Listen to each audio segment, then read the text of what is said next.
Fally Ipupa, le chanteur originaire de la RDC, a exprimé ce lundi sa solidarité envers le peuple congolais. Nos enfants, frères, sœurs, pères et mères, nous sommes de cœur avec vous.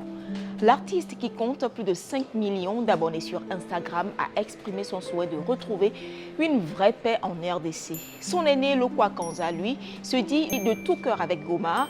Il souhaite également que la paix revienne et Barbara Kanam, l'artiste chanteuse, d'exhorter le monde à prier pour Goma. Cet élan de solidarité témoigne de la situation particulièrement tendue dans la province du Nord Kivu.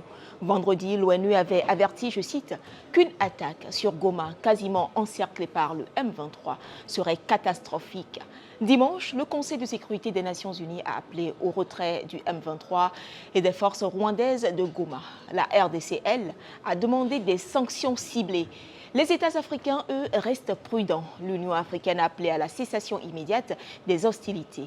Moussa Faki Mahamat a exprimé son soutien aux efforts de paix qui, selon le président de la Commission de l'Union africaine, est la seule voie pour résoudre la tension persistante entre la République démocratique du Congo et le Rwanda d'une part, et entre le gouvernement de la RDC et son opposition politique ou militaire d'autre part.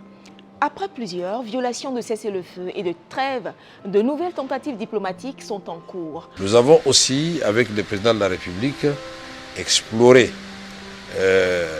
la voie des sorties des crises qui intègrent la question, le volet politique et le volet diplomatique. Nous avons aussi relevé la question humanitaire.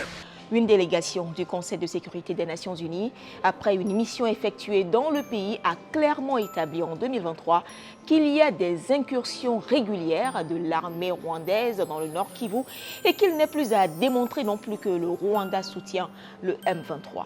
Une accusation que Kigali dément. L'Est de la RDC est secoué depuis plus de 30 ans par des conflits. Les autorités congolaises accusent notamment le Rwanda de vouloir contrôler ses nombreuses richesses naturelles.